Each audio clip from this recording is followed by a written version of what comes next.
Bonjour à tous, Paul Midi, député de la majorité présidentielle. Alors vous savez qu'en ce moment je suis rapporteur général de la loi numérique. Cette loi, on l'a étudiée toute la semaine en commission spéciale et on a réussi à la faire voter par la commission hier soir. Elle arrivera dans l'hémicycle début octobre pour être débattue évidemment avec tous les députés et j'espère évidemment voter.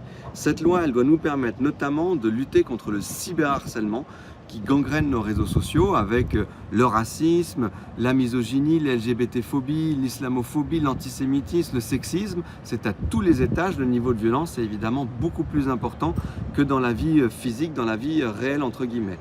Alors nous, on veut lutter contre ce niveau de violence parce que je ne pense pas qu'on soit devenus tous fous. Par contre, il y a un sentiment d'anonymat qui génère un sentiment d'impunité qui fait que pour certains, il n'y a plus aucune limite. Et pour ça, on a proposé avec le groupe Renaissance un principe simple qui s'applique déjà dans la vie physique, c'est de dire oui au pseudonymat, mais non à l'anonymat en ligne. Très concrètement, ça veut dire quoi?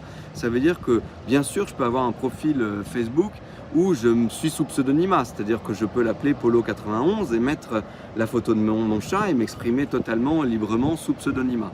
Mais ce compte, il doit être associé à une identité numérique qui fait que si jamais j'utilise le compte, par exemple pour cyberharceler quelqu'un et le pousser au suicide, comme ça arrive malheureusement toutes les semaines dans notre pays, eh bien je puisse être retrouvé en un clic par les autorités, évidemment d'une façon très encadrée par la justice et par nos lois et par notre système démocratique, mais je ne dois pas être dans ce sentiment d'anonymat qui génère ce sentiment d'impunité sur les réseaux sociaux.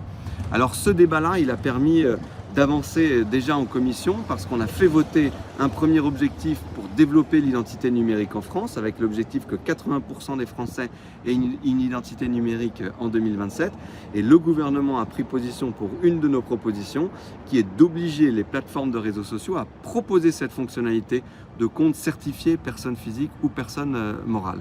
Alors je vous en dis beaucoup plus dans l'article du Parisien que je vous mets en dessous en lien et je vous en reparlerai parce qu'on va continuer à porter ce débat, notamment dans l'hémicycle, dans les prochains jours. Je vous en reparlerai, très bonne journée et à très vite.